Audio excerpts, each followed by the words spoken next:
তাবারাক ওয়া তাআলা বলছেন যে চোপাইয়া জানোয়ারের চাইতেও নিকৃষ্ট, অথচ আল্লাহ তাবারাক ওয়া তাআলা নিজেই বলে রেখেছেন যে আমি উম্মতে মুহাম্মাদীকে সর্বশ্রেষ্ঠ করে উম্মত বলে আখ্যায়িত করেছি, আমি সর্বশ্রেষ্ঠ উম্মত বলে তাদেরকে ঘোষণা করে দিয়েছি।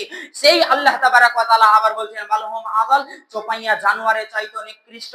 একটুও কি ভাবনা চিন্তা করেছেন, একটুও কি ভেবে দেখেছেন যে আল্লাহ তাবারাক ওয়া তাআলা এখানে কি বুঝাতে চেয়েছেন?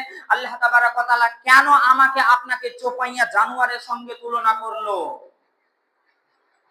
চোপাইয়া জানোয়ারকে যতক্ষণ ঘিরে রাখবেন ততক্ষণ সেই ব্যক্তির নাগালে থাকবে। যখন আপনি জানোয়ারের কাছ থেকে দূরে সরে যাবেন আবার সেই তেরা পথে চলে যাবে। বর্তমান সমাজের মুসলিম জাতি হয়েছে সেই রকম, তাদের সামনে যতক্ষণ কোরআন হাদিসের আলোচনা করবেন ততক্ষণ তারা মনোযোগ সহকারে শুনবে, যেমন আবার মসজিদ থেকে বের হয়ে যাবে, যেমন আবার মাহফিল থেকে বের হয়ে যাবে, আবার চোপাইয়া জানোয়ারের মতো বেঁকা পথ হয়ে যাবে।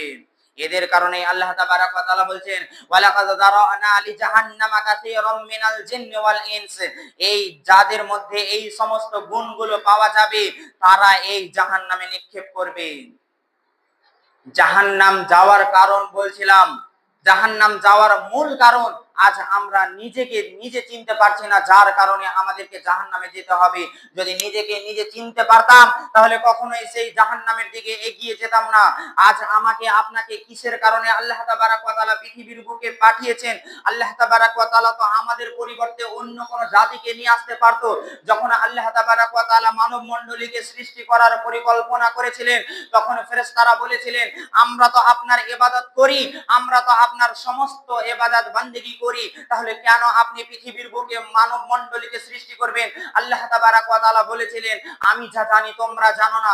কেন আল্লাহ তাবারাক ওয়া তাআলা এই কথা বলে আমাদেরকে এই পৃথিবীর বুকে পাঠিয়েছেন এ কথা আমরা একবারও চিন্তা ভাবনা করছি না।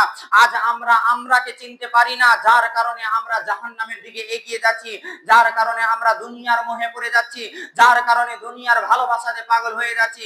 আল্লাহ তাবারাক ওয়া তাআলা যে আমাদেরকে এত সুন্দর করে সকল সুরত দিয়ে সৃষ্টি করেছেন, একটা উদ্দেশ্য নিয়ে সৃষ্টি করেছেন, সেই উদ্দেশ্যটাকে না বুঝতে পারার কারণে আমরা জাহান্নামের দিকে এগিয়ে যাচ্ছি। সেই উদ্দেশ্যটা কি একটি উদাহরণ দিলে বুঝতে পারবেন।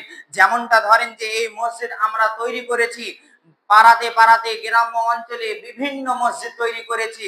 মসজিদ তৈরি করার মূলত কারণ যে হয়তোবা সেই মসজিদ থেকে আমাদের সন্তান সন্ততি কিছু শিখবে, কোরআন হাদিস শিখবে, বা এটাও উদ্দেশ্য হতে পারে সেই মসজিদে একজন ইমাম রেখে আমরা কিছু কোরআন হাদিসের আলোচনা জানবো, শিখবো, এটাই তাদের উদ্দেশ্য।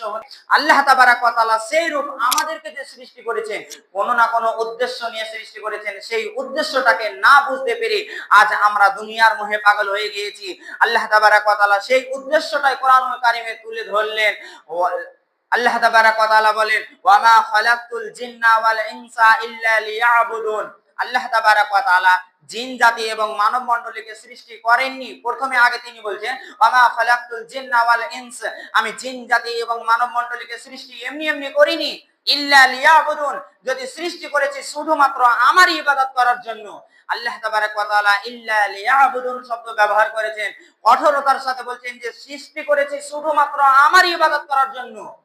আজ আমরা ইবাদত না করতে পারার কারণে দুনিয়ার মোহে পাগল হয়ে গিয়েছি।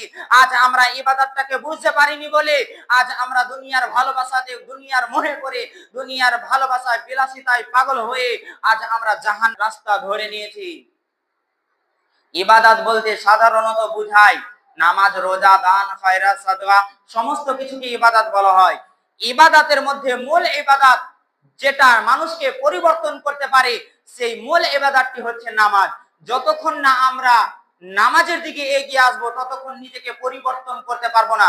নামাজ এমন একটি ওষুধ যা মানুষকে অশ্লীল বেহায়াই জিন্দেগি থেকে মানুষকে ফিরিয়ে নিয়ে আসে। এই নামাজ আল্লাহ তাবারাক ওয়া তাআলা এর ওয়াদা দিয়েছেন। এর প্রমাণ আল্লাহ তাবারাক ওয়া তাআলা নিজেই বলেন ইন্নাস সালাতা তানহা আনিল ফাহশাই ওয়াল মুনকার। নামাজ এমনই একটি ওষুধ, নামাজ এমনই একটি দাওয়া, যে দাওয়াটি মানুষ যদি নিয়মিত পান করে তাহলে অশ্লীল কুমন্ত্রণা কুকর্ম থেকে বিরত রাখবে। একটি উদাহরণ দিলে বুঝতে পারবেন। ধরে নিন অনেকেই ডাক্তার থাকে, অনেকেই কোবরাজি করে। কোন কোবরাজ আপনাকে